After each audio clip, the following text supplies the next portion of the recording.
Salam sejahtera Bapak Ibu dimanapun Anda berada. Jemaat GCC, simpatisan, dan seluruh umat Kristen. Saya senang berjumpa kembali dengan Anda semua. Kami masih ibadah live streaming karena situasi kondisi COVID yang belum tertangani sepenuhnya. Tapi ada bagusnya juga ibadah live streaming karena kebenaran firman Tuhan bisa menjangkau seluruh Indonesia. Menjangkau sampai rumah-rumah, bahkan bisa menjangkau seluruh dunia. Ketika Anda koneksi ke link YouTube kami, Bible Teaching Ministry atau Jesus Christ Community, maka Anda akan bisa mendengarkan kebenaran firman Tuhan. Walaupun live streaming, tapi kami tetap tidak hapus apa yang sudah kami sajikan di dalam pengajaran-pengajaran firman Tuhan itu. Kita akan mulai ibadah kita hari ini. Sebelumnya kita akan mendengarkan pujian dan penyembahan yang akan disampaikan oleh Bapak Pendeta Jonathan Prawira. Karena tema hari ini kita berbicara tentang menyembah dalam roh dan kebenaran, maka lagu-lagunya pun kita sesuaikan dengan tema tersebut. Lagu pertama, Ku Sembah Kau Yesus. Satu-satunya kerinduan Allah bagi manusia adalah manusia menyembah Dia. Manusia menyembah Dia. Manusia memuji Dia. Allah Maha Kuasa. Apapun yang bisa dilakukan oleh Allah. Tapi ada satu hal yang Allah tidak bisa lakukan. Dan kalau Allah lakukan pun jadi janggal dan aneh. Apa itu? Memuji dirinya sendiri. Betul nggak? Karena itulah Allah membutuhkan pujian manusia. Membutuhkan penyembahan manusia. Karena itulah Tuhan mengharapkan kita ketika menyembah Dia harus menjadi penyembah-penyembah yang benar. Itulah lagu yang kedua. Penyembah yang benar. Ketika penyembahan Anda sudah benar, penyembahan Anda sudah sesuai dengan kebenaran Alkitab, percayalah engkau akan merasakan kehadiran Tuhan di dalam hidupmu, di dalam usahamu, di dalam keluarga dan perkawinanmu. Karena itu menjadi penyembah yang benar sangat penting. Mari kita akan dengarkan pujian penyembahan dari Bapak Pendeta Jonathan Prawira. Mari Pak, dipersilakan.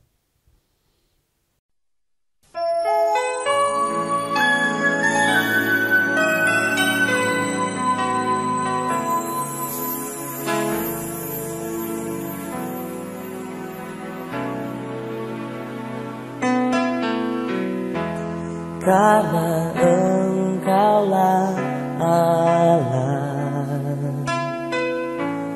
atas segala Allah.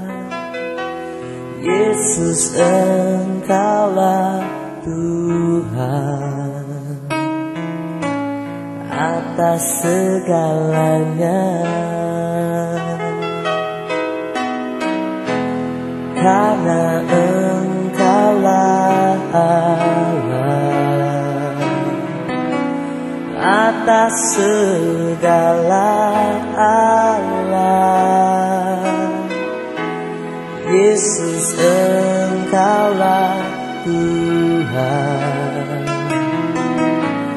atas segalanya. Ku sembah Kau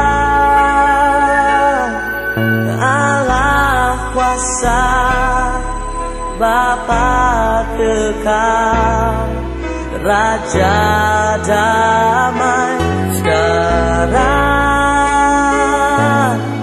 dan selamanya. Ku sembah Kau, Yesus.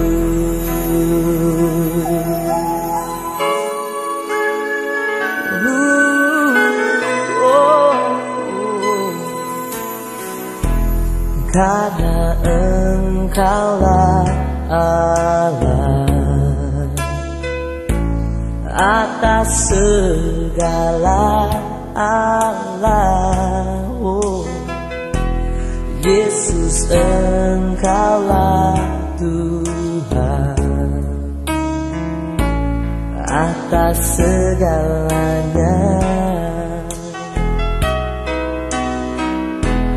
Karena Engkaulah Allah atas segala Allah.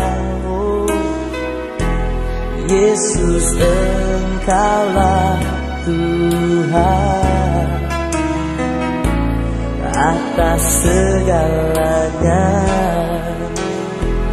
Ku sembah Kau, Allah kuasa, Bapa kekal, Raja damai, sekarang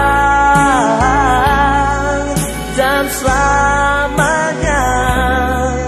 Ku sembah Kau, Yesus.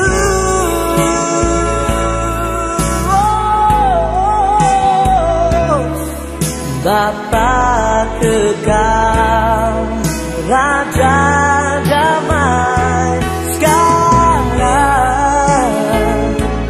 dan selamanya.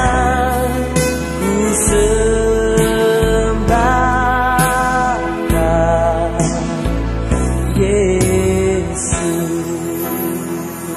Sekarang dan selamanya. Ku sembah Kau, Yesus.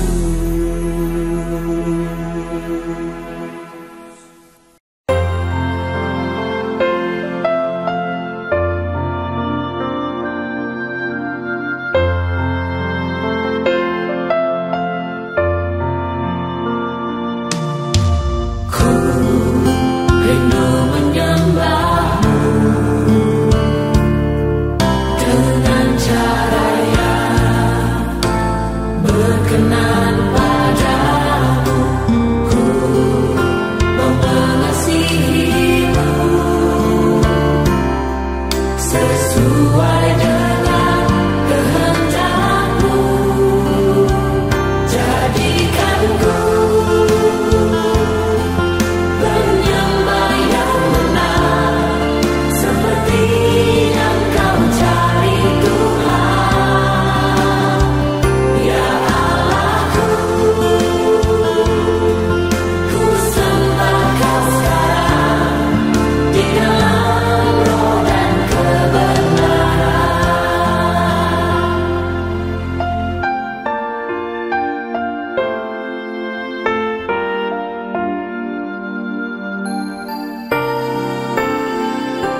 tak terselami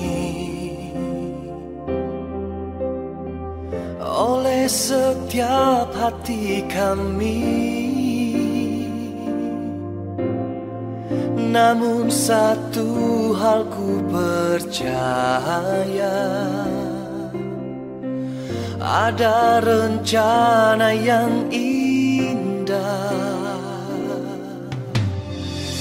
Tiada terduga kasih-Mu, heran dan besar bagiku. Arti kehadiran-Mu selalu nyata di dalam hidupku. Penyertaan-Mu sempurna, rancangan-Mu penuh damai, aman dan sejahtera walau di tengah badai. Inginku selalu bersama, rasakan keindahan arti kehadiran-Mu, Tuhan.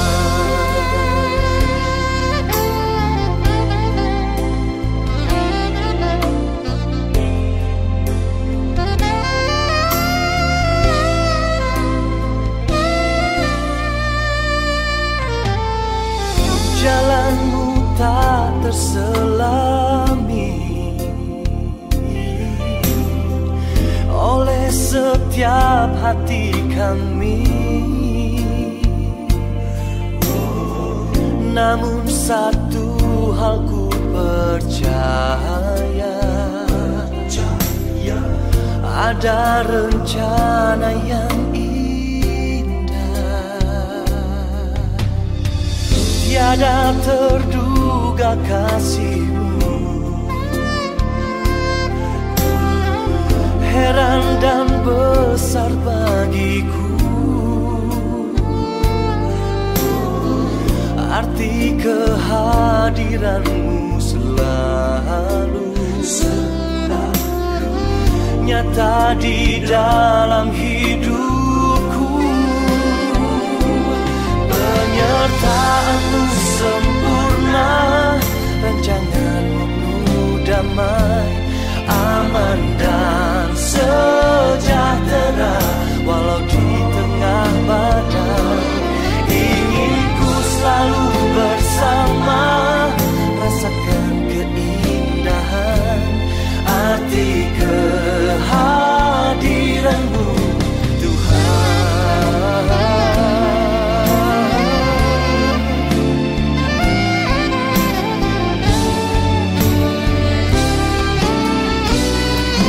Penyertaan-Mu sempurna, rancangan-Mu penuh damai, aman dan sejahtera walau di tengah badai.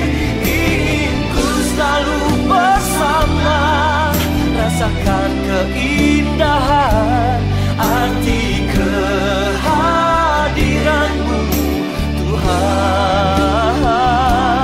Arti kehadiran-Mu, Tuhan.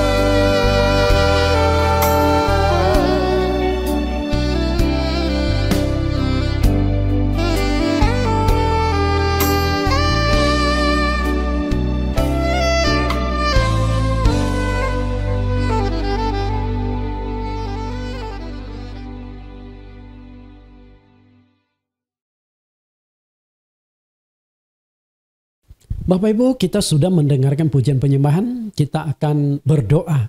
Mohon Tuhan Yesus pimpin sebelum kita mendengarkan kebenaran firman Tuhan. Di dalam nama Tuhan Yesus Kristus kami berdoa. Tuhan, kami bersyukur Engkau Allah yang kami sembah, Allah yang setia, dan Allah yang mengasihi melindungi kami. Dunia boleh bergoncang, karena memang dunia itu fana, dunia sudah tua, dunia sudah sakit-sakitan. Karena itulah segala sesuatu yang terjadi di dalam dunia adalah satu lonceng satu tanda-tanda bahwa dunia sudah sampai pada penghujungnya. Apapun yang terjadi, kami tetap ingin menjadi penyembah-Mu, kami tetap setia untuk beribadah kepadamu, sehingga rintangan, halangan dari COVID tidak menjadi masalah bagi kami untuk tetap beribadah lewat live streaming. Pimpin kami Tuhan, sertai kami. Kami akan mendengarkan kebenaran firman-Mu. Di dalam nama Tuhan Yesus kami berdoa. Amin. Bapak Ibu yang saya kasihi, hari ini kita akan mengupas topik yang baru. Walaupun baru, tapi tetap berseri, cuman serinya pendek. Hanya terdiri dari 4 seri, yaitu menyembah Allah dalam roh dan kebenaran. Menyembah Allah dalam roh dan kebenaran. Karena 4 sesi, jadi hari ini yang akan kita kupas adalah menyembah dalam roh. Menyembah dalam roh ini ada 2 sesi lagi. Menyembah dalam kebenaran ada 2 sesi lagi. Bapak Ibu kan sering kali mendengar menyembah dalam roh dan kebenaran, tapi seberapa jauh pemahaman kita tentang menyembah dalam roh dan kebenaran itu yang penting. Kita akan kupas permasalahan ini. Bapak Ibu perhatikan bola dunia yang dikeliling oleh banyak manusia. Kisaran penduduk bumi saat ini, ada yang tahu? Bumi sudah cukup padat dihuni oleh penduduk. Ada berapa jiwa? Saya mendapatkan data pada Desember 2021. 2021 artinya data ini masih up to date. Masih belum lama. Jumlah penduduk bumi saat ini kisarannya adalah 7,8 miliar. Nah dari 7,8 miliar ini, ketika kita berbicara tentang agama, ketika kita berbicara tentang keyakinan, dibagi 2 kelompok besar keyakinan itu. Kelompok yang pertama adalah kelompok yang tidak beragama atau kelompok ateis. Kelompok ateis. Jumlah mereka ternyata cukup banyak, yaitu 1,2 miliar dari penduduk bumi. Kalau 1,2 miliar berarti mereka itu sudah jelas tidak mengakui Allah, tidak mengakui sorga, tidak mengakui neraka. Dengan sendirinya, sebagai orang yang percaya kepada Tuhan, kita yakin mereka ini sudah pasti menjadi penghuni neraka. 1,2 miliar. Lalu bagaimana dengan orang yang percaya Tuhan? Sisanya itu adalah 6,6 miliar. Tentu 6,6 miliar ini terbagi lagi. Penyembahan kepada Allah macam-macam. Karena di dunia banyak sekali agama dan kepercayaan. Di Indonesia sendiri ada 6 agama resmi yang diakui oleh pemerintah. Islam, Kristen, Katolik, Hindu, Buddha, dan Konghucu. Dan 6 agama ini dilindungi undang-undang. Dan masing-masing ada penganut-penganutnya. Namun yang menjadi persoalan kita adalah yang 1,2 miliar kita tidak usah membahasnya lagi. Karena nggak ada gunanya dibahas karena mereka nggak percaya pada Tuhan. Sedangkan yang 6,6 miliar ini kita ingin coba bahas lebih jauh, bahas lebih tajam. Tapi tentu pembahasan saya lebih fokuskan kepada internal Kristen. Dari 6,6 miliar manusia, dari berbagai macam agama dan kepercayaan, pasti setiap agama itu mengajarkan penyembahan-penyembahan kepada Allah yang mereka percaya, Allah yang mereka sembah. Bagaimana penyembahan tersebut? Apakah penyembahan itu sudah sesuai dengan kehendak Allah atau tidak? Nah itu yang paling penting. Kenapa saya katakan penting? Ketika penyembahan-penyembahan kita tidak sesuai dengan kehendak Allah, penyembahan kita tidak diterima oleh Tuhan. Kalau penyembahan itu tidak dikenal Tuhan, ngapain kita menyembah? Ngapain kita buang waktu? Ngapain kita buang tenaga? Ngapain kita buang uang? Lebih baik tidak usah sembah. Karena itu bukan sekedar menyembah. Penyembahan itu harus sesuai dengan Sang Pencipta. Oke? Sesuai dengan yang kita sembah. Kan sembah yang. Yang ini siapa? Dan ketika kita sudah mengenal yang kita sembah, sudah sesuai belum kehendak Dia dalam penyembahan-penyembahan kita? Tata cara aturannya sudah sesuai belum? Kalau belum sesuai, maka Tuhan tidak berkenan. Betul? Ketika tidak mengenal Allah, dengan benar, sudah bisa dipastikan bahwa penyembahan mereka itu keliru dan tidak sesuai dengan kehendak Allah. Karena Allah menghendaki ketika manusia menyembah itu, menyembah sesuai dengan kehendaknya. Kita akan lihat bagaimana kehendak Allah di dalam penyembahan itu di Yohanes 4 ayat 22 sampai 24. Kita lihat Yohanes pasal 4 ayat 22. Kamu tidak mengenal pasti salah menyembah. Lihat ayat yang ke-22. Kamu menyembah apa yang tidak kamu kenal. Kami menyembah apa yang kami kenal. Sebab keselamatan datang dari bangsa Yahudi. Perhatikan apa yang dikatakan oleh Tuhan Yesus. Kamu menyembah apa yang tidak kamu kenal. Berarti perkataan Tuhan Yesus ditujukan kepada orang-orang yang aktif menyembah, tapi salah di dalam penyembahan. Kalau lihat Yohanes pasal yang keempat ayat 22, Yesus saat itu sedang berbicara dengan perempuan Samaria. Sebagai perempuan Samaria itu apakah masih termasuk bangsa Israel? Sebenarnya mereka mengaku diri sebagai bangsa Israel. Tapi di dalam kehidupan mereka sudah terjadi perkawinan campur antara orang Israel dengan bangsa-bangsa lain. Nah, penduduk Samaria ini dianggap itu darah campuran. Tapi mereka tetap mengatakan kami itu bagian dari bangsa Israel. Kami itu adalah keturunan Israel. Nah, kalaupun mereka mengaku keturunan Israel, tapi Tuhan Yesus berkata, kamu menyembah apa yang tidak kamu kenal. Tuhan Yesus tahu mereka juga aktif dalam penyembahan. Berarti Allah yang mereka sembah juga mungkin bagian dari Allah yang dikenal oleh bangsa Israel. Hari ini, apa yang dikatakan Tuhan Yesus itu adalah satu fakta yang tidak bisa kita pungkiri. Banyak manusia yang menyembah di muka bumi tapi tidak mengenal Allah yang disembah. Karena itulah penting sekali kita belajar pada pelajaran hari ini. Ayat 23, tetapi saatnya akan datang dan sudah tiba sekarang, bahwa penyembah-penyembah benar akan menyembah Bapa dalam roh dan kebenaran. Sebab Bapa menghendaki penyembah-penyembah demikian. Yesus katakan di kata yang kedua, tetapi saatnya akan datang. Berarti sebelum Yesus datang, mereka itu menyembah tapi belum mengenal dengan tepat yang disembah. Apakah orang Yahudi sudah mengenal Allah dengan baik? Saya katakan belum. Mereka mengenal Allah itu masih berupa garis besarnya. Mengenal Allah itu secara global, bukan spesifik. Global dan spesifik itu begini loh contohnya. Bapak Ibu ke pasar ikan, okay? Sampai di pasar ikan, itu kan ada ratusan jenis ikan, ratusan stand-stand keranjang-keranjang berisi ikan. Tapi Anda kan nggak mungkin beli semua ikan, karena ketika Anda berangkat ke pasar, Anda hanya kepingin makan ikan kakap. Dan kakap pun harus ada spesifiknya lagi, kakap merah. Betul nggak? Nah, artinya kakap merah ada spesifik, ikan itu global. Dan demikian pula pengenalan manusia kepada Allah. Apakah sudah mengenal Allah secara spesifik? Saya katakan belum.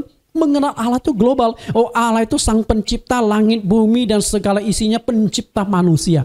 Tapi pertanyaannya adalah, siapakah sang pencipta manusia itu sendiri? Nah, itu yang jadi persoalan.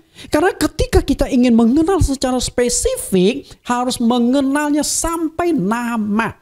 Siapakah nama Allah yang Bapak Ibu sembah? Kalau bagi orang Kristen ditanya, siapa nama Allah yang kalian sembah? Kalau saya orang Kristen, Yesus Kristus. Bagi saya Yesus Kristus itu adalah Allah. Oke? Ini adalah pengenalan spesifik. Lalu, sudah tiba sekarang itu artinya adalah, sudah tiba sekarang artinya melalui Yesuslah kita akan memahami, mengenal Allah yang benar. Lalu ayat 24, Allah itu roh dan barang siapa menyembah dia harus menyembahnya dalam roh dan kebenaran. Nah, disinilah menyembah dalam roh dan kebenaran itulah penyembahan yang diperkenan Allah, penyembahan yang dikehendaki oleh Allah. Karena itu penting, maka saya jadikan 4 kali kupasan, 4 kali pembahasan. Menyembah dalam roh 2 kali, menyembah dalam kebenaran 2 kali kupasan. Bapak Ibu, khotbah-khotbah saya itu banyak yang berseri-seri.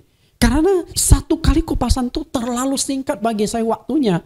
Sehingga tidak tuntas, maka terpaksa berseri bersambung.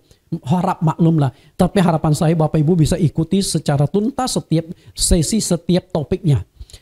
Menyembah yang diperkenan oleh Allah. Lihat kembali di Yohanes 4 ayat yang ke-23. Menyembah Bapa dalam roh dan kebenaran. Berarti menyembah dalam roh, menyembah dalam kebenaran. Itulah dua penyembahan yang dikehendaki oleh Allah. Pertanyaannya adalah, apakah penyembahan kita sudah sesuai dengan kehendak Allah? Yaitu menyembah dalam roh, menyembah dalam kebenaran. Apa sih yang dimaksudkan menyembah dalam roh dan kebenaran itu? Itulah yang sangat-sangat penting untuk kita kupas. Apa yang dimaksud dengan menyembah dalam roh? Apa yang dimaksud dengan menyembah dalam kebenaran? Kedua penyembahan itu, roh dan kebenaran, dikupas, dibungkus, dikemas dalam 4 kali pertemuan. Dan ini adalah sesi yang pertama, menyembah dalam roh. Kita lihat menyembah dalam roh. Ketika berbicara penyembahan dalam roh, ada 2 bagian besar yang akan saya kupas. Kalau saya kupas terinci akan lebih panjang lagi.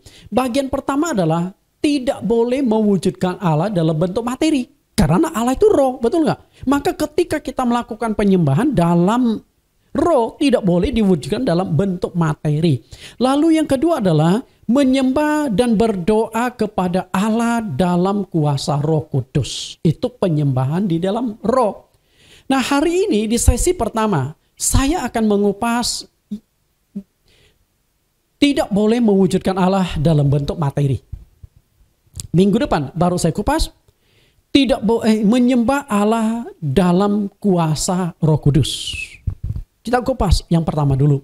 Tidak boleh mewujudkan Allah dalam bentuk materi. Kenapa demikian? Karena Allah itu roh adanya.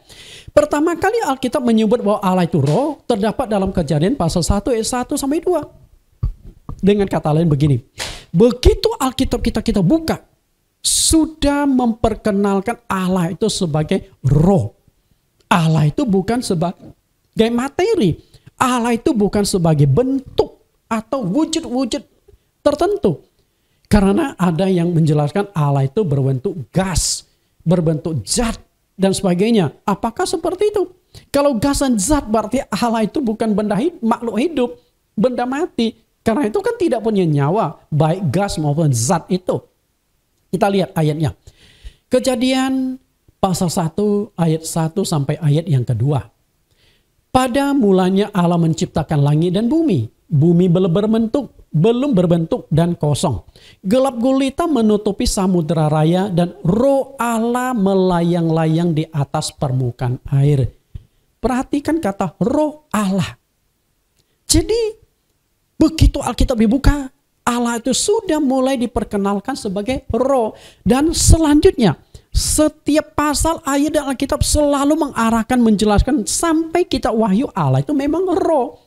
Jadi ketika kita mau memahami Allah, harus memahami Allah dalam konteks roh itu. Ketika kita tidak memahami sifat karakteristik dari roh, pemahaman kita itu akan keliru.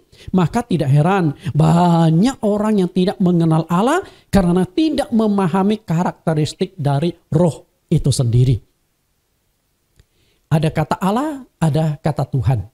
Menurut saya sama sajalah. Itu hanya sebutan. Allah, Tuhan. Walaupun di negara tertentu misalnya di Malaysia, orang Kristen itu tidak boleh menyebut kata Allah. Kalau di Indonesia masih bersyukurlah tidak dilarang ya. Kalau di Malaysia itu kata Allah itu sudah dinominasi oleh kalangan tertentu.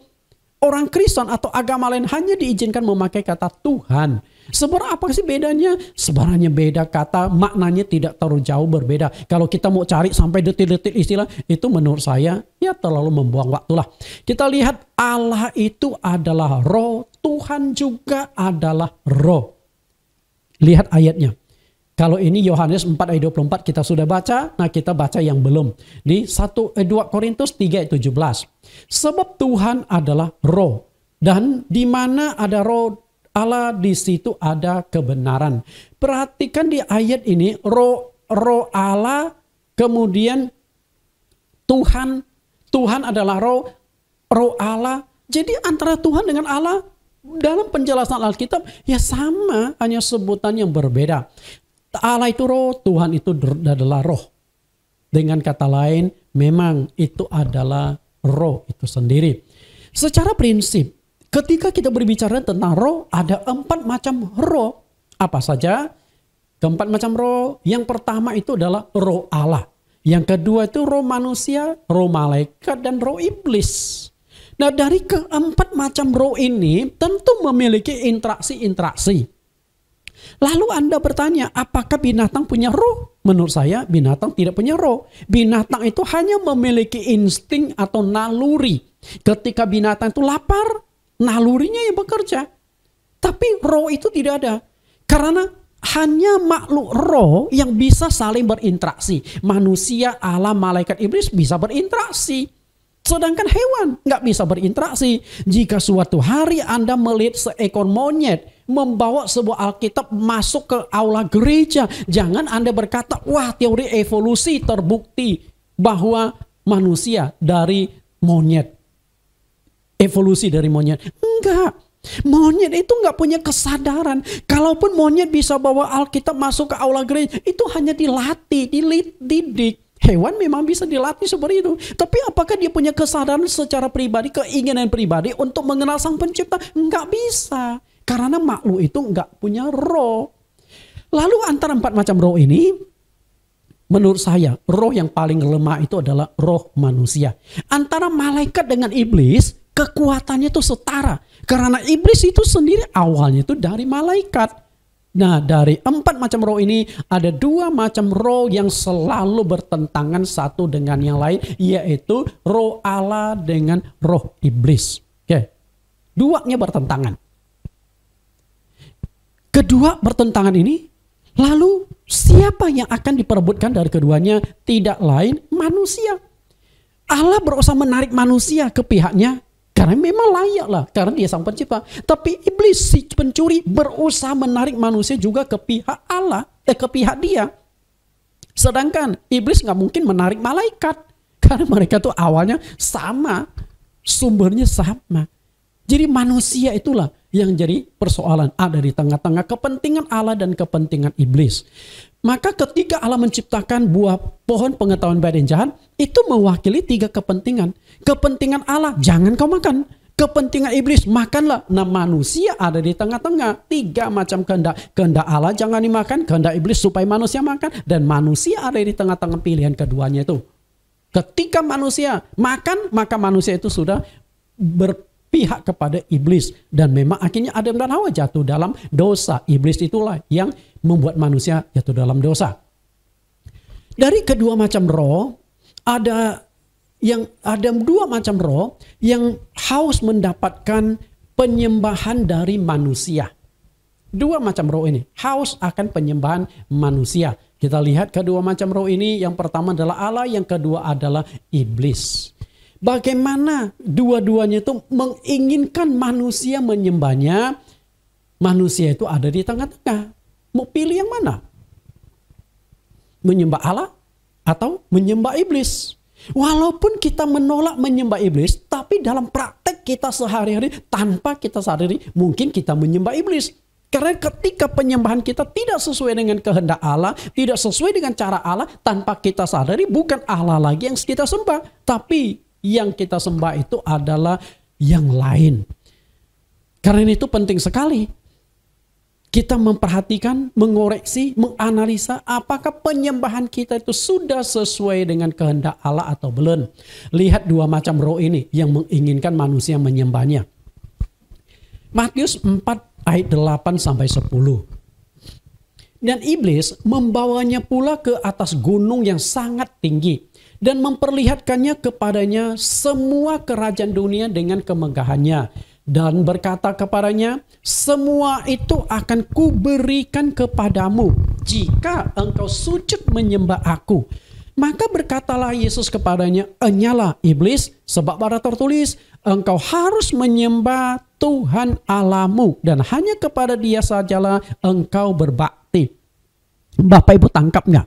Ada 2 kekuatan, 2 roh yang menghendaki manusia itu menyembah Dia.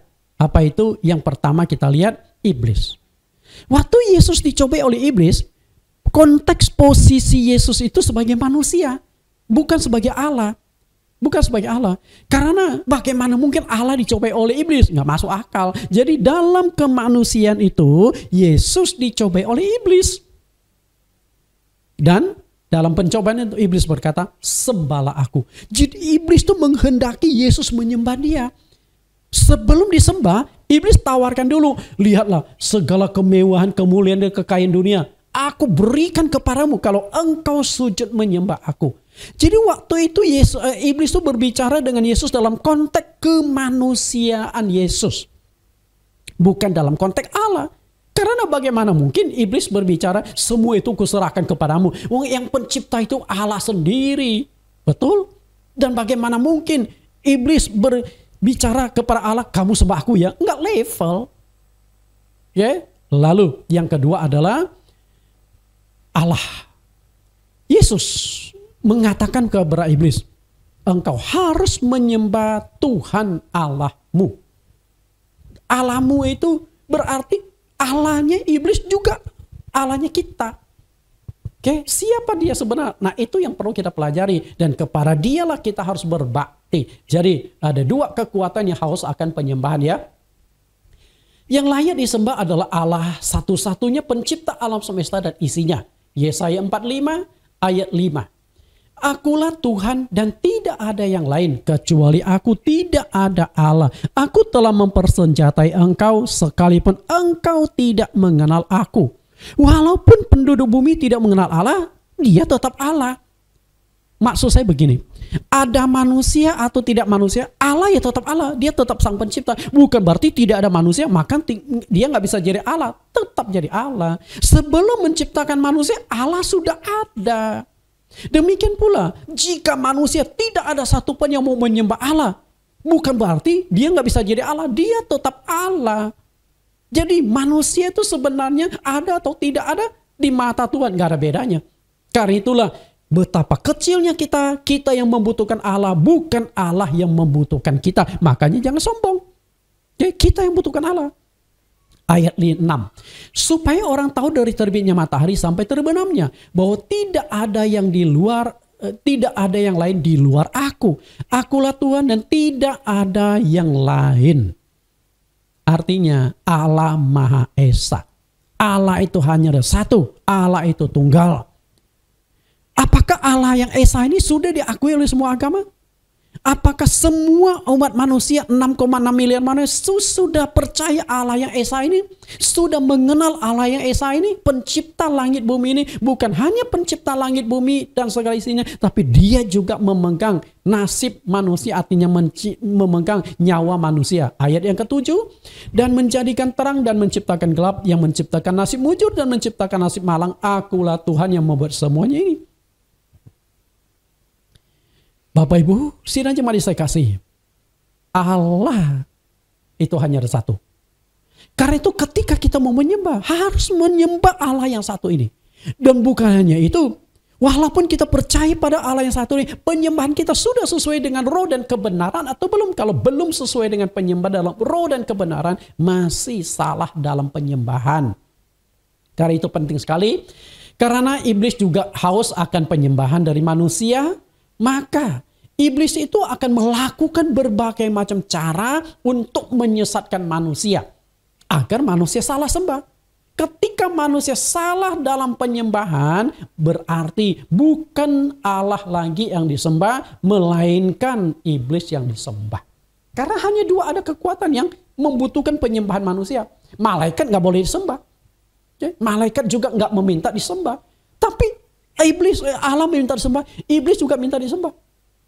Hanya dua kekuatan itu. Maka ketika penyembahan kita tidak sesuai dengan cara Tuhan, maka kita sudah terjebak cara penyembahan dari iblis. Banyak orang tanpa disadari penyembahan-penyembah itu menggunakan cara yang tidak sesuai dengan kehendak Allah. Kita lihat manipulasi penyesatan iblis supaya manusia itu salah dalam penyembahan. Saya akan bagi dua kelompok, kepada yang non-Kristen dan juga kepada yang Kristen. Karena cara yang dilakukan oleh iblis itu pasti berbeda. Kepada yang non-Kristen seperti apa? Supaya tidak mengenal Allah yang benar, supaya salah dalam penyembahan. Lalu kepada Kristen, dia juga punya cara sendiri. Jadi nggak bisa digabungkan teknik penyesatan iblis itu. Kita kupas dulu penyembahan yang tidak sesuai dengan kehendak Allah yang non-Kristen dulu. Penyembahan yang tidak sesuai kehendak Allah yang non-Kristen. Cara iblis membuat orang-orang yang tidak percaya Yesus atau non-Kristen salah menyembah dengan membuat mereka tidak mengenal Allah yang benar. Jadi, Paulus pernah mengatakan kalau Injil yang kami beritakan masih tertutup juga. Mereka tertutup untuk orang yang akan binasa. Jadi ketika Anda beritakan Injil, belum tentu orang itu mau terima karena ada sesuatu yang menutupi hatinya. Karena itulah kenapa ketika kita memberitakan Injil, terlebih dulu kita harus berdoa. Selubung itu dibuka, tutup itu disingkirkan, supaya ketika firman Tuhan masuk, firman Tuhan akan percaya di dalam hatinya sehingga dia percaya kepada Yesus Kristus. Yohanes 4 ayat 22, kamu menyembah apa yang tidak kamu kenal. Jadi di sini sudah jelas sekali banyak orang yang arti menyembah tapi tidak mengenal Allah. Kenapa tidak mengenal? Karena iblis memang berusaha untuk membuat manusia itu tidak mengenal Allah yang benar.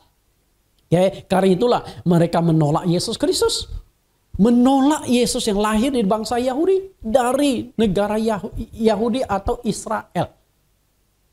Jangan jauh-jauh lah.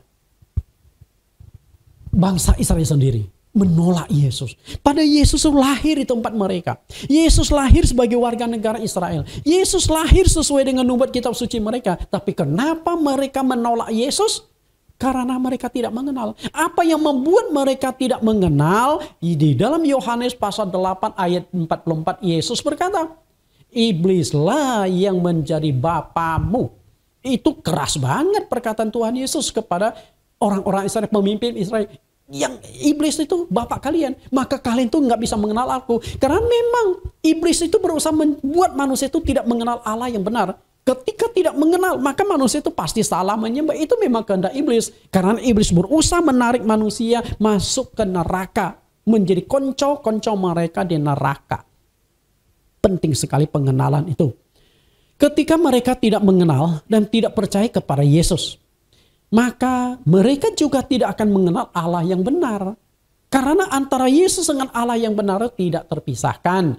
Lihat yang dikatakan Yesus di Yohanes 14 ayat 1. Janganlah gelisah hatimu. Percayalah kepada Allah. Percayalah juga kepadaku. Kalimat itu penting. Percayalah kepada Allah. Percayalah juga kepadaku. Di dunia ini banyak agama dan kepercayaan. Percaya kepada Allah. Percaya kepada Allah. Tergantung pengenalan kepada Allah sudah benar atau belum. Karena menurut saya itu masih kacau balau pengenalan kepada Allah. Allahnya orang Hindu belum tentu sama dengan Allahnya orang Buddha. Allah orang Buddha belum tentu sama dengan Allahnya orang Islam. Allah orang Islam belum tentu sama dengan Allahnya orang Kristen. Karena memang pengenalan berbeda-beda. Oke? Bagi orang Kristen, ketika ditanya, siapakah Allahmu? Pasti saya akan katakan, Yesus Kristus. Nah, apakah Buddha, Hindu, Islam, Konghucu akan mengatakan, oh Allah kita adalah Yesus? Nggak mungkin kan? Artinya pemahaman itu berbeda. Tapi Tuhan Yesus katakan, percaya pada Allah itu sudah bagus. Tapi tidak cukup. Harus percayalah juga kepada Yesus Kristus. Kenapa mesti percaya kepada Yesus? Di ayat yang ke-6, Yesus berkata, akulah jalan, kebenaran, dan hidup. Dan tidak ada seorang pun yang datang kepada Bapa kalau tidak melalui aku. Artinya manusia tidak akan bisa mengenal Allah yang benar di luar Yesus Kristus. Karena apa? Karena hanya melalui dia manusia bisa mengenal Allah dengan tepat. Yesus Kristus adalah utusan Allah. Di dalam Yohanes pasal 3:16, begitu besarnya kasih Allah akan dunia ini sehingga ia telah mengutus anaknya yang tunggal. Artinya di muka bumi itu hanya ada satu-satunya yang diutus oleh Allah, itu adalah Yesus Kristus. Maka melalui Yesus Kristuslah kita akan mengenal Allah itu dengan tepat. Selain membuat manusia tidak mengenal Allah yang benar, iblis juga berusaha memperkenalkan Allah yang palsu supaya manusia itu salah sembah. Salah satu wujud penyembahan Allah yang palsu itu adalah berupa patung-patung berhala. Dari perjanjian lama sudah banyak dibahas tentang masalah patung-patung berhala itu. Tapi fakta yang tidak bisa dipungkiri bahwa di dunia ini banyak agama dan kepercayaan yang menyembah Allah dalam bentuk patung-patung. Betul nggak? Tapi di Alkitab mengatakan itu sebenarnya benda-benda berhala. Kita coba lihat di Kisah Rasul pasal yang ke-17 ayat 16, 22 dan 23. Suatu ketika Paulus masuk ke rumah ibadat orang-orang Yunani dan di sana ditemukan berbagai macam patung-patung. Tapi Paulus katakan itu bukan dewa, bukan Tuhan, tapi benda-benda berhala. Kita lihat apa yang diungkapkan Paulus. Kisah Rasul 17 ayat 16. Sementara Paulus menantikan mereka di Athena, sangat sedih hatinya karena ia melihat bahwa kota itu penuh dengan patung-patung berhala. Yang namanya patung-patung itu otomatis berhala, tapi dilengkapi kalimat ini patung-patung berhala. Artinya patung-patung yang mereka sembah itu bukan Tuhan. Patung-patung yang mereka sembah itu bukan Allah, tapi benda-benda berhala. Kenapa saya katakan benda berhala? Karena Allah itu roh. Kalau Allah itu roh berarti nggak boleh mewujudkan Allah dalam bentuk patung, dalam bentuk materi. Supaya penyembahan kita diperkenan oleh Tuhan. Jadi ketika kita sudah membuat materi, apakah patung itu sudah bukan Allah lagi. Karena Allah itu adalah roh. Ayat 22. Paulus pergi berdiri di atas Areopagus dan berkata, hai orang-orang Athena, aku lihat bahwa dalam segala hal kamu sangat beribadah kepada dewa-dewa. Perhatikan penekanan Paulus sangat beribadah kepada dewa-dewa. Jadi mereka aktif dalam penyembahan. Tapi penyembahan mereka sudah sesuai kehendak Allah atau belum? Jelas penyembahan mereka itu belum sesuai. Kenapa belum sesuai? Karena mereka belum mengenal Allah dengan tepat. Ayat 23. Sebab ketika aku berjalan-jalan di kotamu dan melihat barang pujaanmu, aku menjumpai juga sebuah mezbah dengan tulisan kepada Allah yang tidak dikenal. Apa yang kamu sembah tanpa mengenalnya itulah yang kau beritakan kepadamu. Lucu, perhatikan kalimatnya, kepada Allah yang tidak dikenal. Padahal mereka tuh sudah banyak patung-patung yang mereka akui sebagai dewa-dewa. Dan kalau mereka akui patung-patung itu adalah dewa-dewa mereka, kenapa masih tulis kalimat kepada Allah yang tidak dikenal? Berarti mereka itu bingung. Dan mereka nggak yakin patung-patung mereka itu adalah Allah mereka. Kalau mereka yakin itu adalah Allah mereka, sudah jelas nggak akan muncul kalimat ini. Ini adalah kalimat yang ditulis oleh sekelompok orang Yunani yang rindu menyembah Allah, dengan hati tulus mau menyembah Allah, tapi mereka tidak mengenal Allah itu dengan baik. Maka dengan hati yang polos mereka tulis di mezbah mereka, ya Allah yang tidak kami kenal, kami tidak tahu, tapi kami rindu untuk memberikan persembahan korban-korban itu. Terimalah, dengan kata yang merasa Allah yang benar, terimalah korban persembahan kami yang kami sajikan di mezbah ini.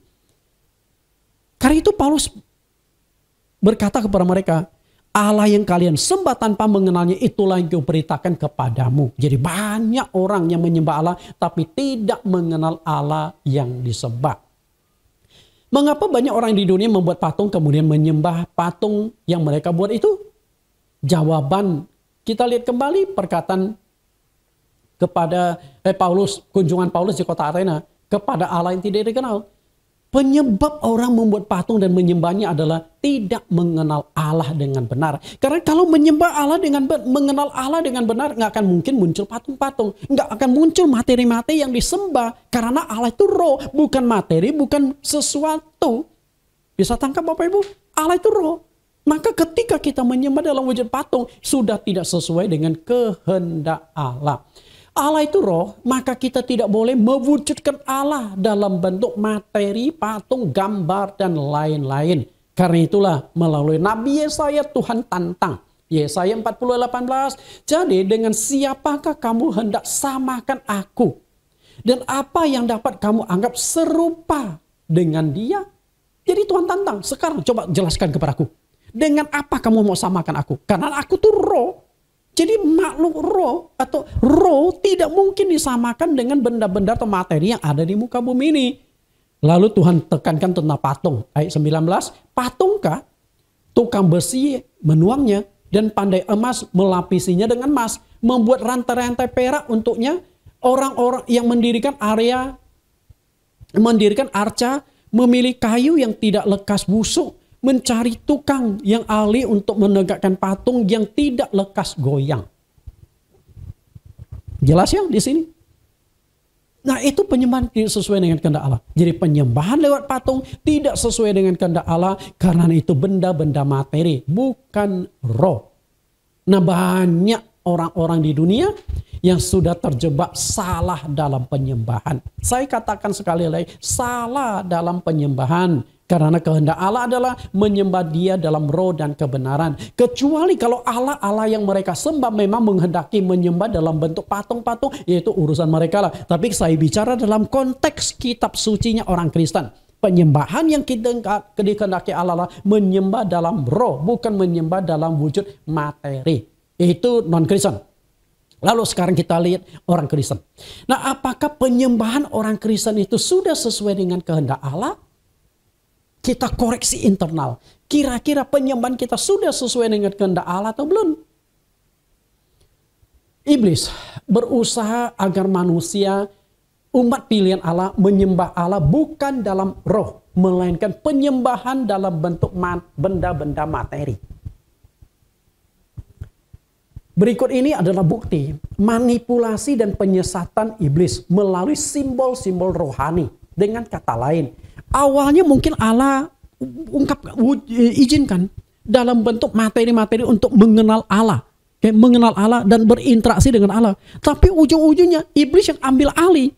Materi atau benda itu bukan untuk disembah, tapi diarahkan sebagai objek penyembahan. Nah, itu sudah melenceng kehendak Allah. Jadi yang namanya menyembah dalam roh, mungkin awalnya itu bukan menyembah dalam roh, tapi tanpa kita sadari melenceng, akhirnya menyembah dalam bentuk materi. Kita lihat penyembahan itu.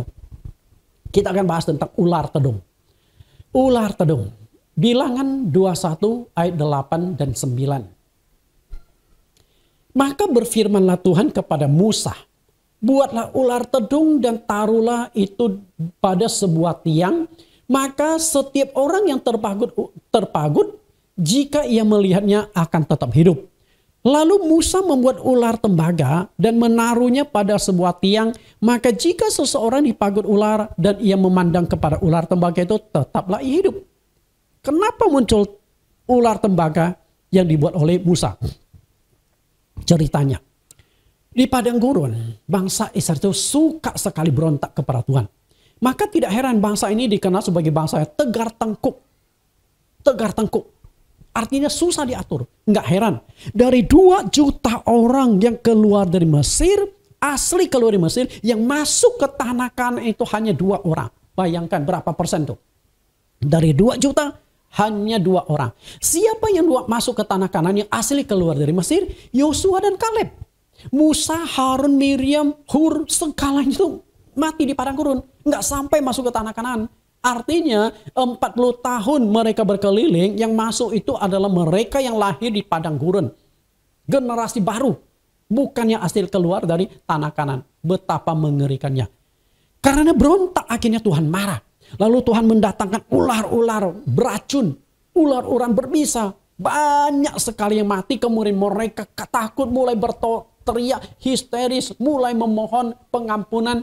Lalu Musa menghadap Tuhan. Lalu Tuhan berkata, ya sudah, kamu buatlah sebuah ular tembaga. Kamu naikkan ular tembaga ke sebuah tiang agak tinggi sehingga bisa dilihat dari jarak jauh. Setiap orang yang kena pagut ular cepat-cepat dibawa untuk memandang pada ular tembaga itu. Supaya bisa ular itu tidak akan mencelakakan dia. Dan itulah akhirnya menjadi penyelamatan bagi mereka. Sebenarnya itu adalah sebuah simbol rohani. Ular itu menunjukkan iblis. Oke? Ular itu menunjukkan iblis. Bisa ular itu adalah dosa yang dibuat oleh iblis. Lalu memandang ular yang ditegakkan. Ular juga menunjukkan Yesus. Yesus yang akan disalibkan. Ya, Yesus yang akan disalibkan. Jadi setiap orang berdosa memandang pada salib Yesus Kristus akan mendapatkan pengampunan dosa. Lihat simbol ular itu makna rohaninya. Yohanes pasal 3 ayat 14-15.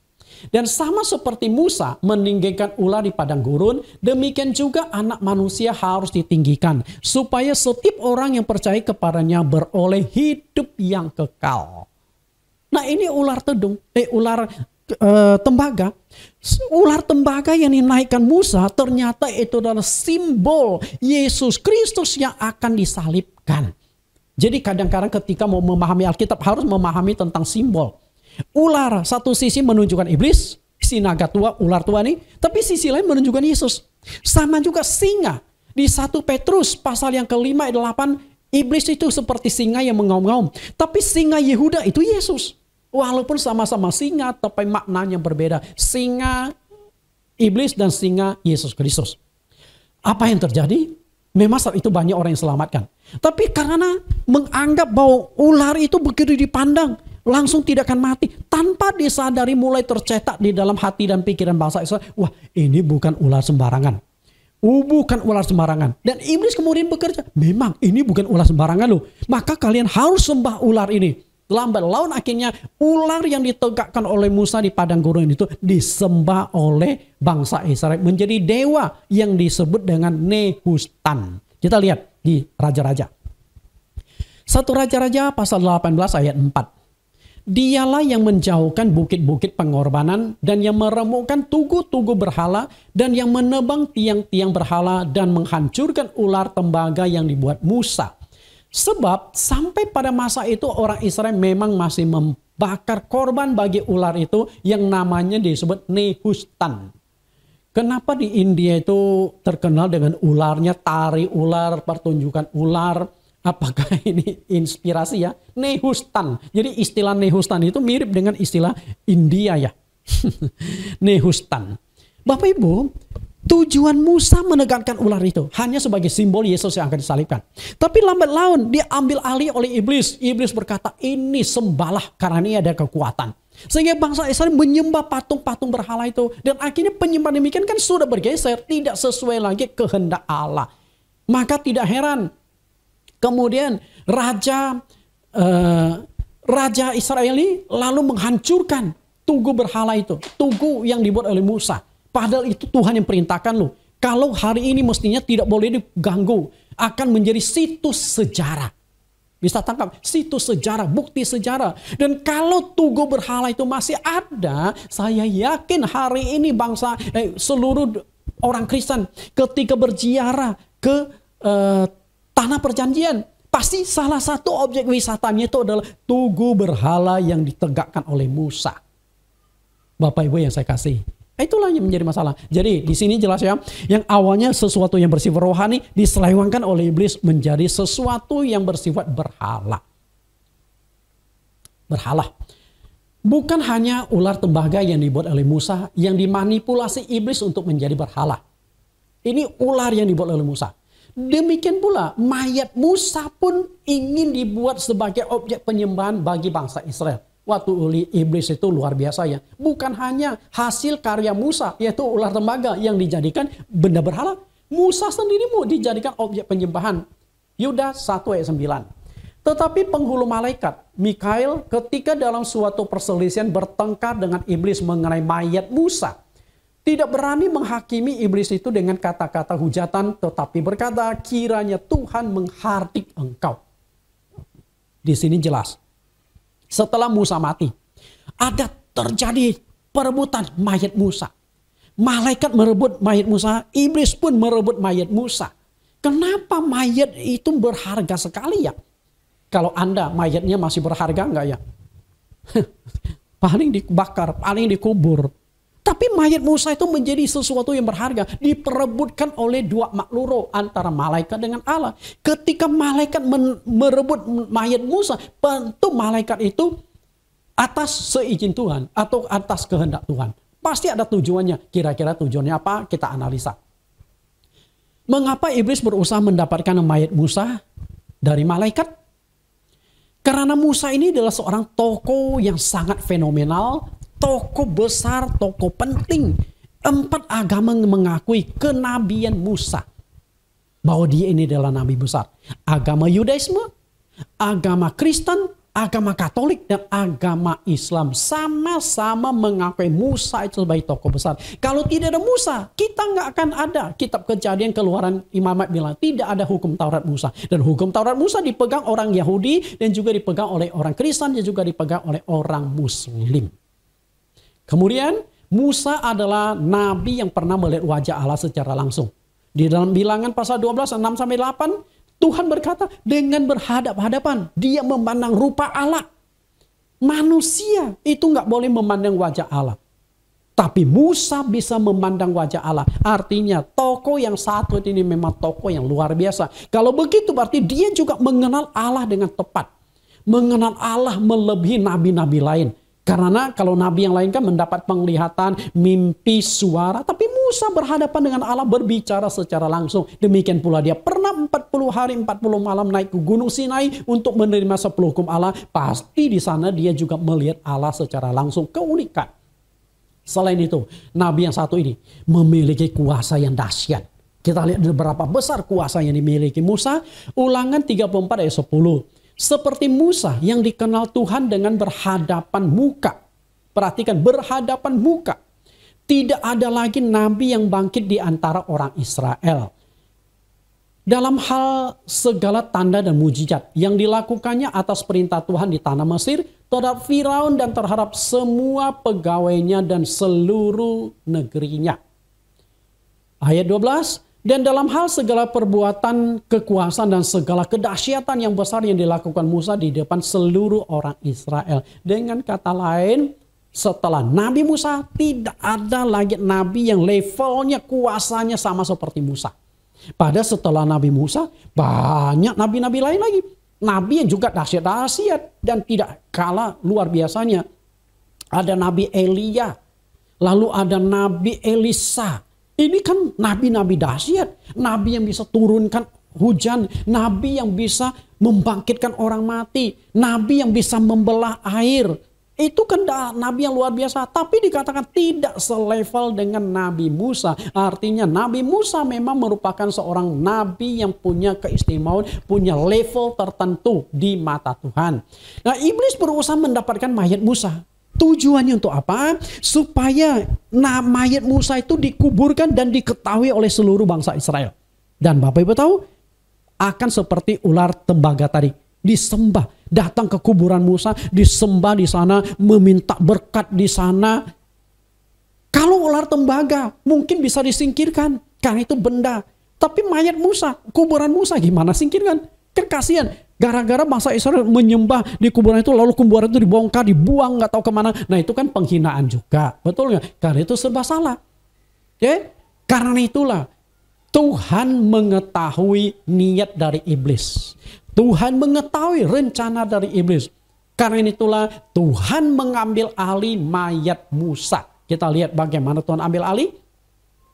Ulangan 34 ayat 5-6. Lalu matilah Musa, hamba Tuhan itu, di sana di tanah Moab sesuai dengan firman Tuhan. Dan dikuburkannya lah dia di suatu lembah di tanah Moab di tentangan Bet Peor. Dan tidak ada orang yang tahu kuburnya sampai hari ini. Itulah tujuannya. Kenapa Allah ambil alih mayat Musa? Satu-satunya manusia yang mayatnya dikubur oleh Tuhan itu adalah Musa. Perhatikan, Tuhan yang menguburkan mayat Musa. Bukan pendeta, bukan tokoh ataupun yang lain-lain. Satu-satunya manusia istimewa yang mayatnya dikuburkan oleh Tuhan adalah Musa. Kenapa dikuburkan oleh Tuhan? Karena terlalu fenomenal tokoh yang satu ini. Kalau kuburnya diketahui oleh orang, kuburannya diketahui oleh bangsa Israel, pasti mereka akan jadikan objek penyembahan. Sehingga menyembah Allah bukan dalam roh lagi, menyembah Allah dalam materi, menyembah di kuburan, menyembah di patung, menyembah di tempat-tempat keramat. Itu tidak sesuai dengan kehendak Allah. Karena itulah sampai hari ini bangsa Israel tidak tahu di mana kuburan Musa, di mana mayat atau tulang belulang Musa itu berada. Satu-satunya yang tahu di mana itu hanyalah Allah. Kemungkinan iblis pun tidak tahu. Karena walaupun iblis itu makhluk roh yang luar biasa, mengetahui banyak hal, tapi ada hal tertentu yang Allah tutupi sehingga iblis itu tidak tahu. Salah satu contoh saya katakan, iblis itu bukan maha tahu. Waktu Tuhan Yesus hidup, iblis itu beranggapan kalau Tuhan Yesus itu adalah juru selamat, begitu kita bunuh Yesus Kristus, maka juru selamat sudah selesai. Sudah tidak bisa menyelamatkan orang lagi. Makanya iblis berusaha membuat Yesus itu ditangkap, disalibkan, dibunuh. Tapi apa yang terjadi? Dan akhirnya iblis memakai Yudas Iskariot. Jelas sekali Yudas memakai Iskariot. Setelah itu Yudas Iskariot khianati Yesus, jual Yesus. Yesus ditangkap, disalibkan. Di atas kayu salib Yesus berkata, sudah selesai. Setelah itu dia meninggal, menghembuskan nafasnya.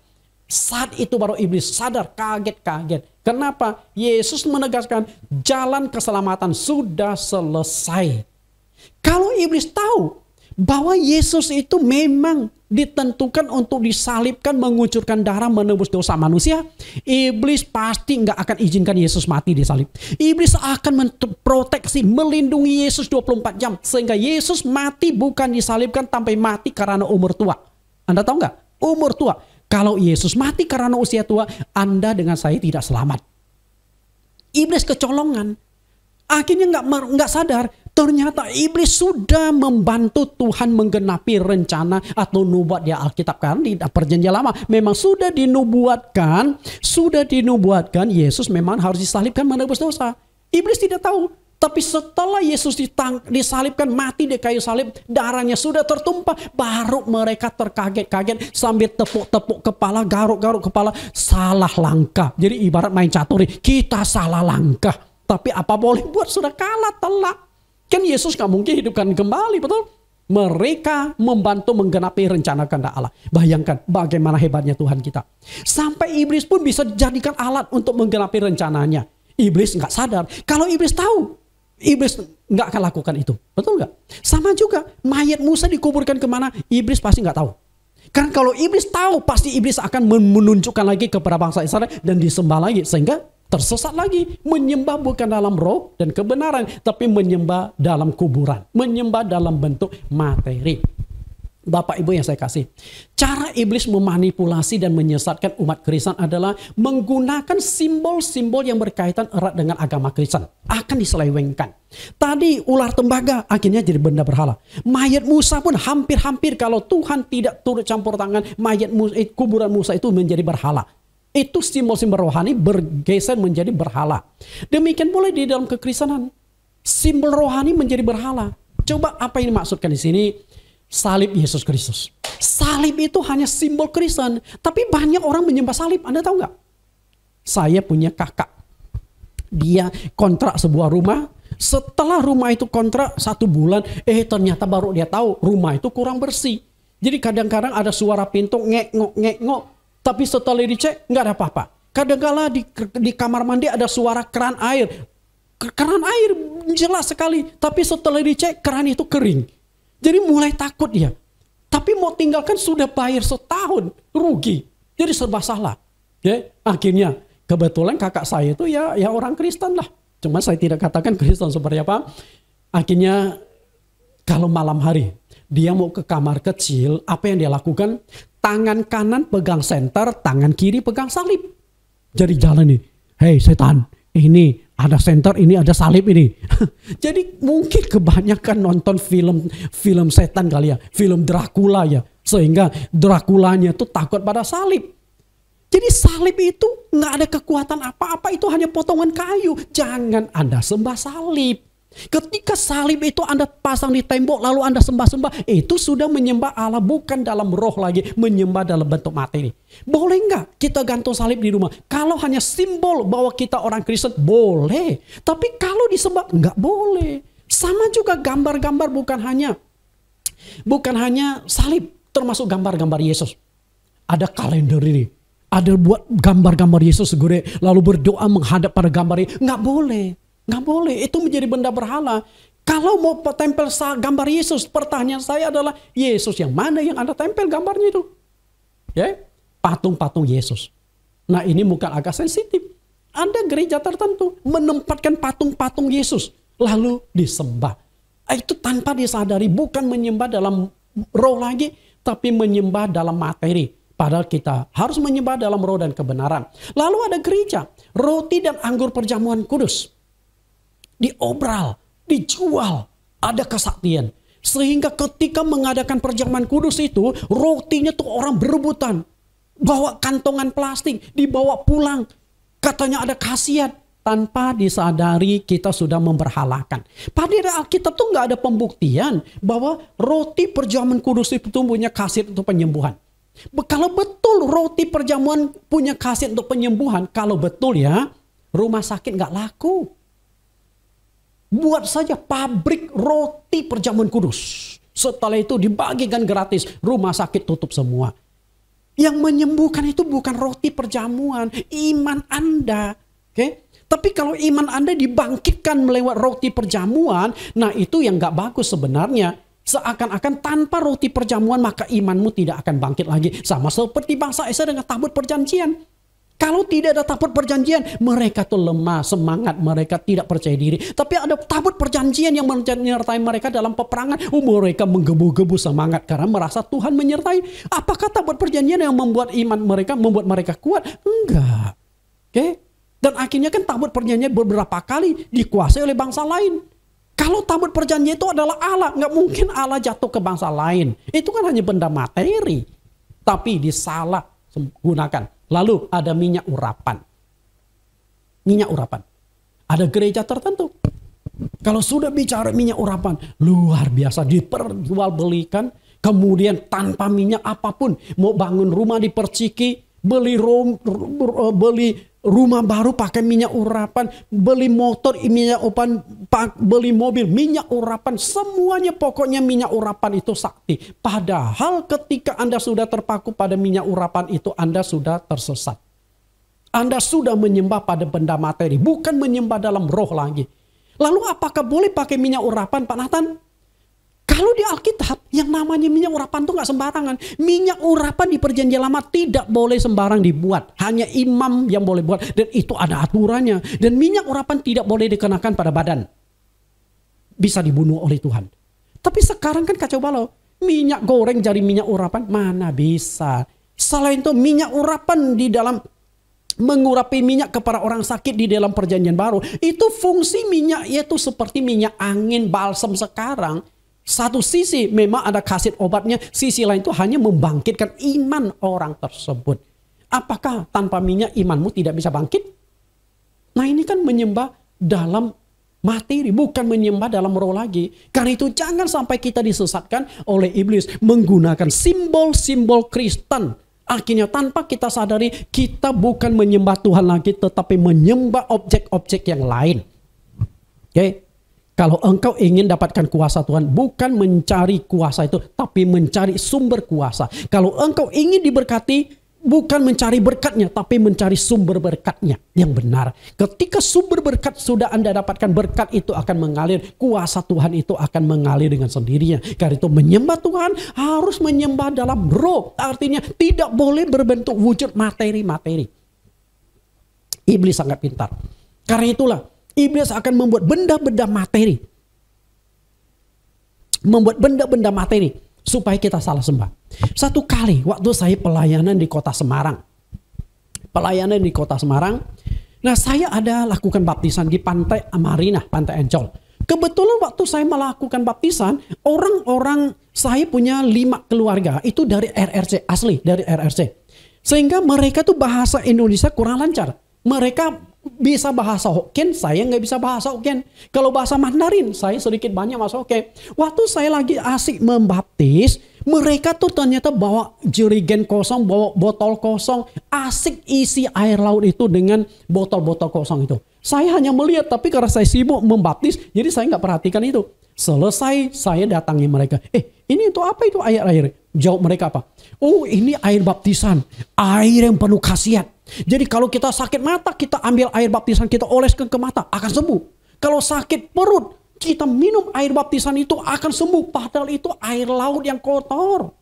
Tapi mereka percaya, mereka berkata, di RRC kalau kami setiap kali ada baptisan, pasti kami membawa pulang air baptisan itu. Nah, ini kan sudah ngawur, sudah sesat. Lalu ketika saya lagi memeras baju baptisan saya, datang seorang namanya Akwang. Akwang itu jemaat RRC itu. Saat itu baju baptisan saya ditarik. Saya pikir mungkin dia mau bantu saya bilas di laut kali ya. Karena kan waktu baptisan agak kena sedikit lumpur. Saya kan nggak enak, akhirnya tarik menarik. Dia mau jelaskan, saya nggak mengerti bahasa Hokkien.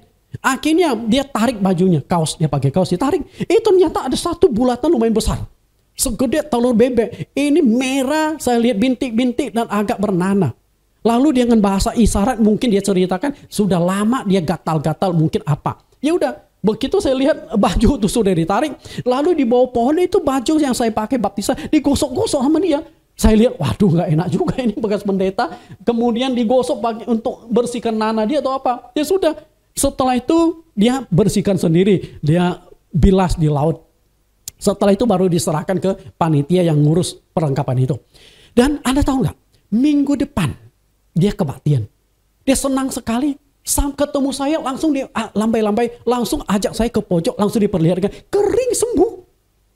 Nah, apakah baju baptisan itu berkhasiat menyembuhkan atau iman dia? Kalau khasiat baju itu bisa punya kuasa, mesti ini gunting-gunting kecil jadi jimat, betul nggak? Ingat, Rasul Paulus punya sapu tangan, Rasul Paulus punya baju bisa mengusir setan, menyembuhkan penyakit orang. Dan itu saya alami lewat baju baptisan yang pernah saya pakai. Tapi ingat, jangan sampai menjadi berhala. Baju tetap baju. Baju tetap baju. Jangan menyembah Allah dalam bentuk materi, menyembah dalam roh, baru sesuai dengan kehendak Dia. Ketika kita menyembah simbol-simbol Kristen, kalau tidak hati-hati bisa berubah menjadi benda materi, bisa menyembah tidak sesuai dengan kehendak Allah. Karena Alkitab menentang penyembahan benda materi, termasuk penyembahan menggunakan patung-patung tidak sesuai dengan kehendak Allah. Kita lihat penyembahan dalam bentuk patung yang tidak sesuai kehendak Allah. Alkitab ini ditulis dengan perantaraan sekitar 40 penulis. 66 kitab, sekitar 40 penulis.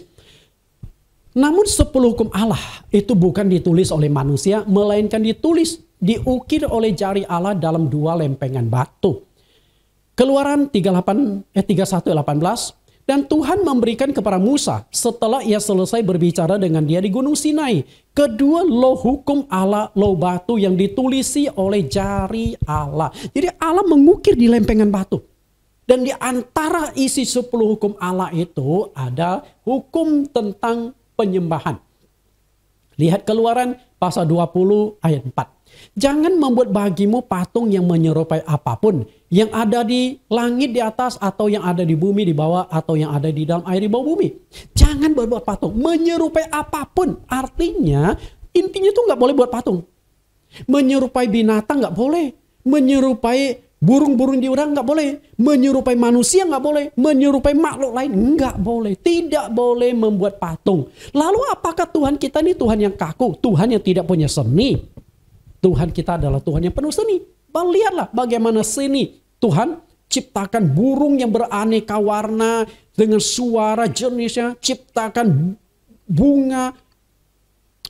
Bunga yang beraneka warna yang cantik-cantik, menarik. Tuhan kita Tuhan yang penuh seni. Nah, kalau membuat patung untuk seni boleh nggak? Boleh kalau untuk seni. Tapi syarat yang kedua adalah, lihat ayat 5. Jangan sujud menyembah kepadanya atau beribadah kepadanya. Sebab aku Tuhan Allahmu adalah Allah yang cemburu. Yang membalaskan kesalahan bapa kepada anak-anaknya. Kepada keturunan yang ketiga dan yang keempat dari orang-orang yang membenci aku. Tuhan kita Tuhan yang penuh seni. Kalau Anda buat patung untuk bisnis, untuk seni, untuk seni, nggak apa-apa. Dengan catatan itu tidak boleh dijadikan objek penyembahan. Mau buat patung pun jangan buat patung dewa-dewa tertentu. Yang Anda sudah tahu, dewa-dewa yang sudah sejarah-sejarah Anda buat dijual. Nah itu sudah bukan seni lagi, sudah menyembah pada objek penyembahan. Tidak boleh. Bapak Ibu yang saya kasih. Lalu ada pembelaan dari para penyembah-penyembah patung itu. Itu kan patung Yesus yang harus dihormati. Pertanyaan kita adalah, apakah benar itu patung Yesus? Apakah benar itu wajah Yesus? Siapa yang pernah melihat wajah Yesus sehingga bisa membuat patung Yesus? Kita lihat. 2000 tahun yang lalu, apakah ada kamera? Kalau zaman sekarang kan handphone, TikTok, klip. Foto sini, sana kita bisa abadikan. Dulu nggak ada. Dan sayangnya tidak ada pelukis yang berhasil melukiskan wajah Yesus. Dan memang itu bukan kehendak Allah. Untung. Tidak ada pelukis yang berhasil melukis wajah Yesus. Kalau ada, repot juga kita hari ini.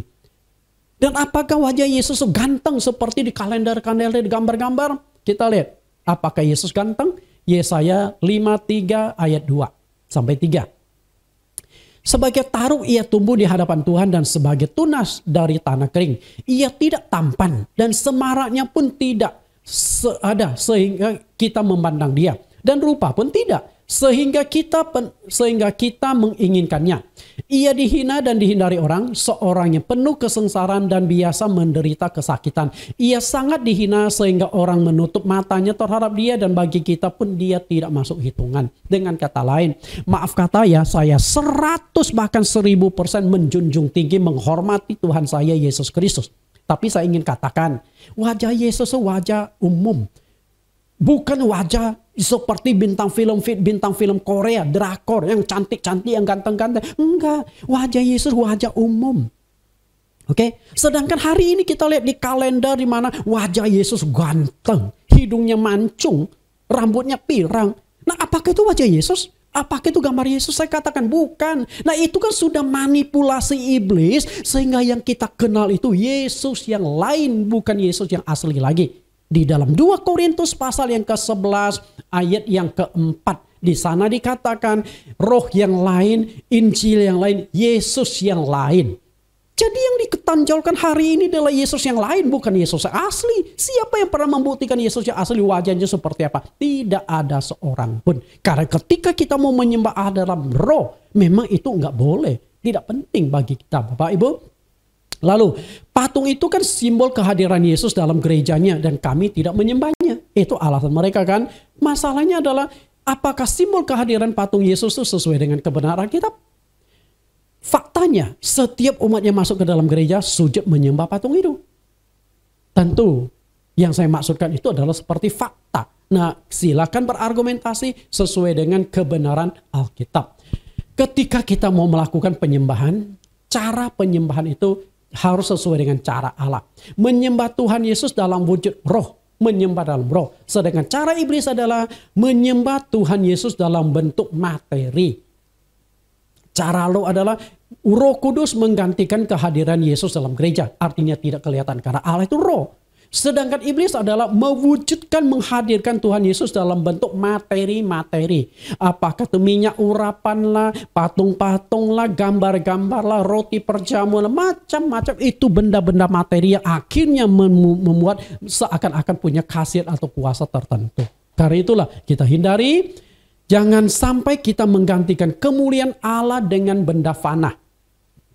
Lihat peringatan Paulus. Roma 1:23. Mereka menggantikan kemuliaan Allah yang tidak fana dengan gambar-gambar yang mirip dengan manusia fana. Burung-burung, binatang-binatang yang berkaki 4 atau binatang-binatang menjalar. Menggantikan kemuliaan Allah. Artinya Allah adalah roh tapi sudah digantikan materi. Materi itu berbentuk manusia, berbentuk binatang, burung-burung dan lain sebagainya. Ayat 25, sebab mereka menggantikan kebenaran Allah dengan dusta. Dan memuja dan menyembah makhluk dengan melupakan pencipta yang harus dipuji sampai selama-lamanya. Menggantikan kebenaran Allah dengan dusta. Artinya kita sudah dibohongi. Ini loh Tuhan kamu. Ini loh yang perlu disembah. Kita lihat kalender, lihat gambar-gambar. Ini loh Yesus. Padahal itu bukan wajah Yesus. Kita sudah dibohongi. Kita sudah dimanipulasi ribuan tahun. Gak main-main Bapak Ibu. Oke. Karena itu jangan menyembah Allah dalam bentuk materi. Kisah Rasul, ini ayat terakhir. Kisah Rasul 17 ayat 26. Dari satu orang saja ia telah menjadikan semua bangsa dan umat manusia untuk mendiami seluruh muka bumi. Dan ia telah menentukan musim-musim bagi mereka dan batas-batas kediaman mereka. Supaya mereka mencari dia dan mudah-mudahan menjamah dan menemukan dia. Walaupun dia tidak jauh dari kita masing-masing. Sebab di dalam dia kita hidup, kita bergerak, kita ada seperti yang dikatakan oleh pujangga-pujanggamu. Sebab kita ini dari keturunan Allah juga. Manusia berasal dari Allah. Dari satu orang diciptakan kita. Hari ini semua adalah ciptaan Tuhan. Dan di dalam dia kita hidup. Kita tidak bisa hidup di luar Tuhan. Dan Tuhan mengenaki manusia mencari menyembah dia. Tapi di dalam penyembahan itu ada aturannya. Ayat 29. Karena kita berasal dari keturunan Allah. Kita tidak boleh berpikir bahwa keadaan ilahi sama seperti emas atau perak atau batu ciptaan kesenian dan keahlian manusia. Perhatikan ciptaan kesenian dan keahlian manusia. Nah itu kan gambar Yesus. Nah itu termasuk itu nggak boleh. Bapak Ibu yang saya kasihi, hari ini kita sudah belajar bahwa ketika kita mau menyembah Allah harus menyembahnya sesuai dengan kehendaknya. Penyembahnya sesuai dengan kehendak Allah adalah menyembah dalam roh dan kebenaran. Yohanes 4 ayat 24 kesimpulannya Allah itu roh dan barang siapa menyembahnya harus menyembahnya dalam roh dan kebenaran. Menyembah dalam roh artinya tidak boleh terpaku pada benda materi. Apakah itu minyak urapan, apakah roti perjamuan dan lain sebagainya, tidak boleh kita gantikan posisi kehadiran Tuhan. Tuhan tetap harus memenuhi hati kita. Tuhan tetap harus bekerja dalam roh, bukan dalam bentuk materi. Tanpa minyak urapan, percayalah kalau Anda beriman, mujizat terjadi. Yang menyembuhkan, yang melakukan sesuatu bukan minyak urapan, tapi imanmu kepada Yesus Kristus. Tuhan Yesus memberkati. Sampai bertemu pada sesi yang kedua, menyembah dalam roh, yaitu menyembah dalam kuasa Roh Kudus. Tuhan Yesus pimpin kita bertemu di minggu depan. Kita berdoa. Terima kasih Tuhan, Engkau sudah membuka kembali satu kebenaran bagaimana kami harus menyembah, dan penyembahan kami harus sesuai dengan kehendak Engkau. Menyembah dalam roh dan kebenaran. Kami rindu agar topik ini dikupas lebih tajam, menyembah dalam roh dan kebenaran, supaya penyembahan kami tidak salah. Kami sudah mendengarkan penyembahan dalam roh. Engkau adalah roh, maka tidak boleh kami ketika menyembah Engkau mewujudkan dalam bentuk materi-materi, simbol-simbol kekristenan, supaya tidak disalahgunakan akhirnya menjadi benda-benda berhala. Terima kasih Tuhan atas penjelasan ini, dan kami rindu Tuhan tetap menyertai kami minggu depan dan minggu selanjutnya agar penyembahan kami tidak melenceng. Demikian doa permohonan kami di dalam nama Tuhan Yesus Kristus. Amin. Bapak Ibu, kita akan mendengarkan pengumuman dan juga doa syafaat yang akan disampaikan oleh Pendeta Dr. Lilis Haryanti Lalang. Mari waktu dan tempat kami persilakan.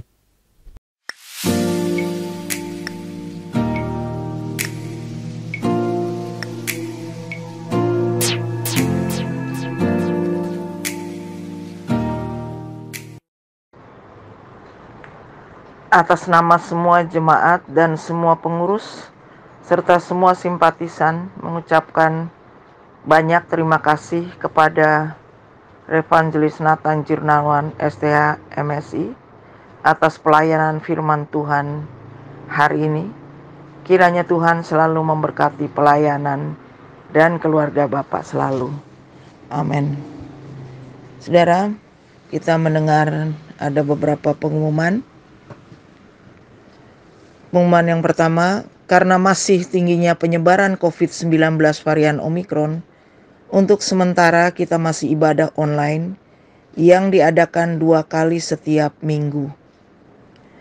Ibadah yang pertama via Zoom jam 10 sampai dengan jam 11.30. Dan ibadah yang kedua via live streaming jam 16 sampai dengan jam 18. Diharapkan seluruh jemaat dan simpatisan GCC dapat beribadah bersama-sama via online. Yang kedua, khotbah pengajaran topik Kitab Kehidupan yang terdiri dari 8 sesi telah selesai dikupas, namun jemaat masih bisa mengikutinya via link YouTube Bible Teaching Ministry. Pengumuman yang ketiga, bulan Maret akan dikupas topik baru, menyembah dalam roh 2 episode dan menyembah dalam kebenaran dalam 2 episode pula.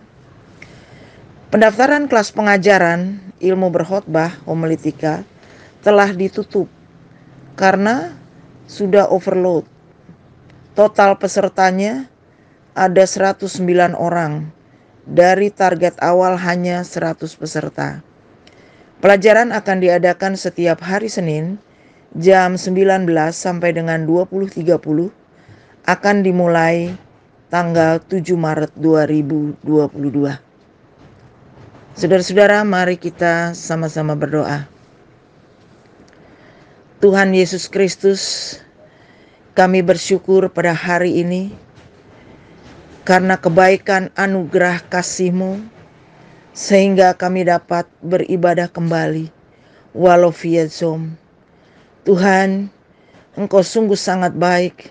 Engkau tidak kekurangan cara supaya kami dapat beribadah, tetap berhubungan erat dengan Engkau dalam persekutuan doa bersama-sama jemaat hari ini.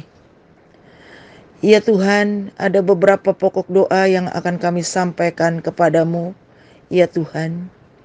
Bagi beberapa jemaat yang sakit, dari Bapak Bong Cijung, Papa dari Bapak Nathan, mengalami sakit stroke dan masih dirawat di rumah. Kami percaya kiranya Tuhan memberikan kesembuhan dan pemulihan di dalam nama Yesus.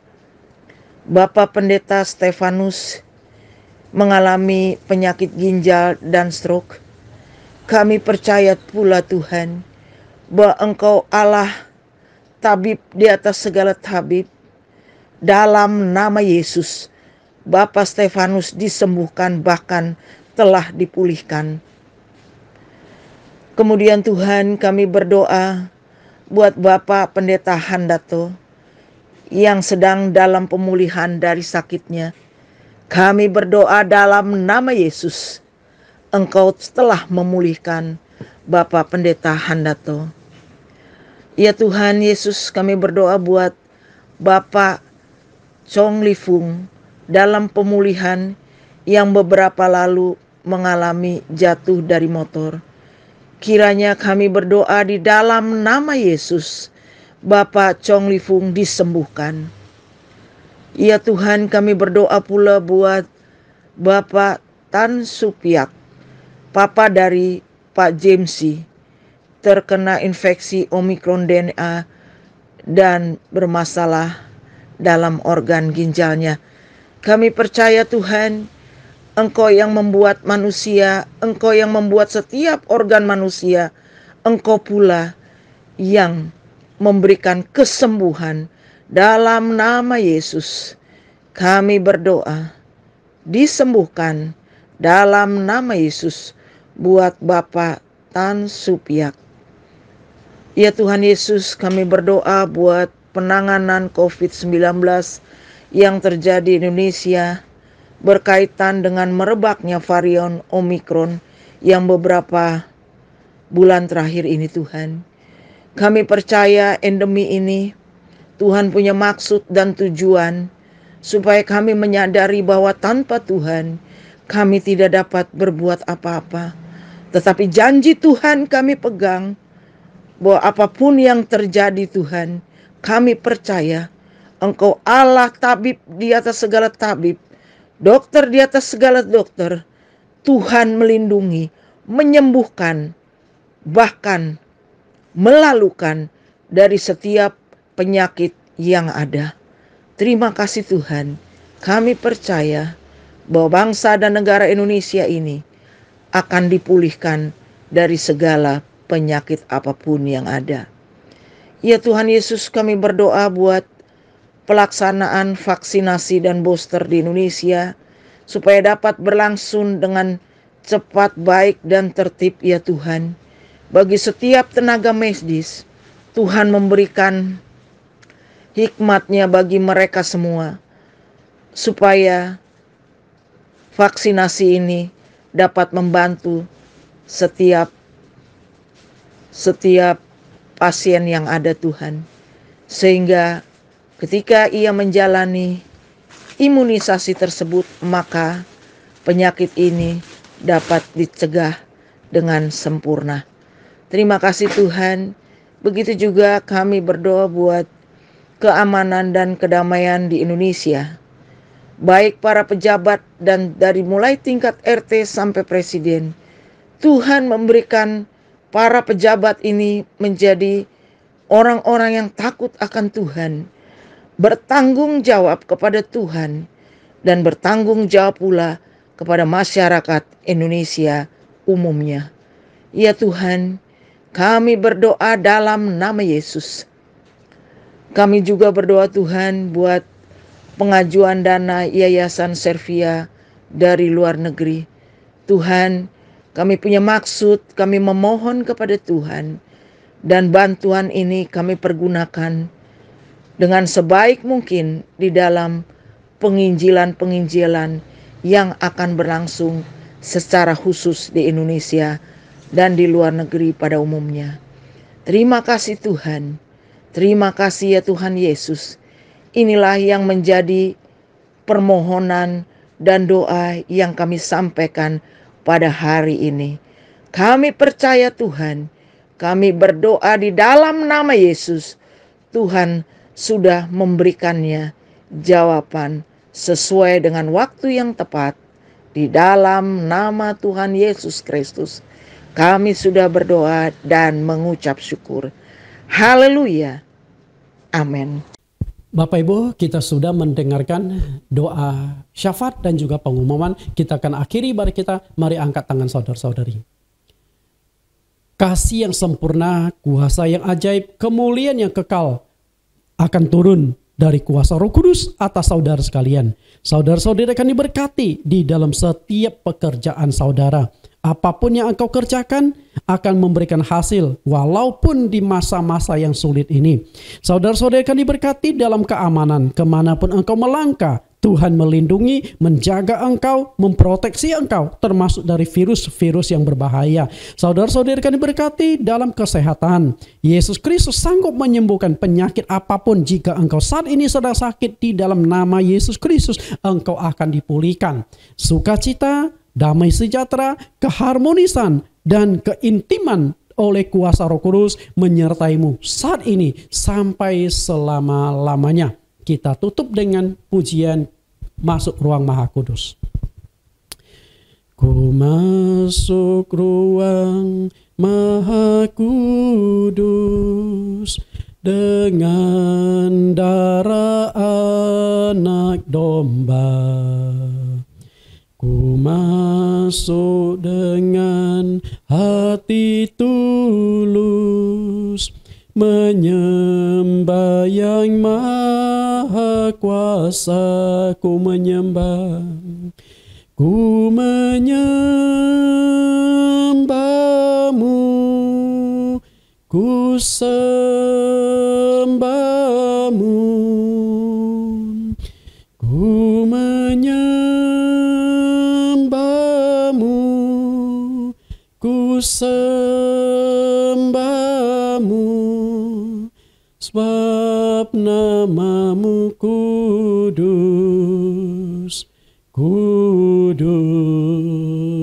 Tuhan, ku menyembah, ku menyembahmu, ku sembahmu,